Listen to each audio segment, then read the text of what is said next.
রাজধানীর সরকারি তিতুমির কলেজকে বিশ্ববিদ্যালয়ে রূপান্তর কমিশন গঠনের দাবিতে সচিবালয়ে অনশনে বসেছেন প্রতিষ্ঠানটির ১৪ শিক্ষার্থী। সোমবার এই প্রতিবেদন তৈরি করা পর্যন্ত অনশনে থাকার খবর পাওয়া গেছে।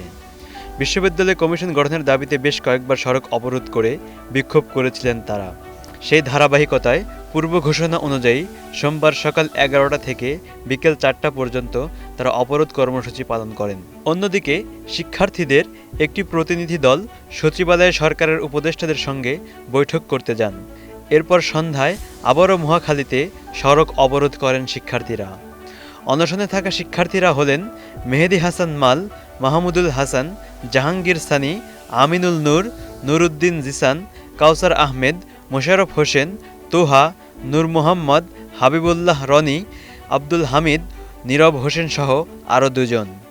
এর আগে সোমবার বেলা 11:30টার দিকে শিক্ষার্থীরা কলেজ ক্যাম্পাস থেকে মিছিল নিয়ে এসে মহাখালী রেল ক্রসিং এলাকায় সড়ক ও রেলপথ অবরোধ করেন। মাঠের অলরাউন্ডার আমি, আর ঘরের অলরাউন্ডার টাইলক্স।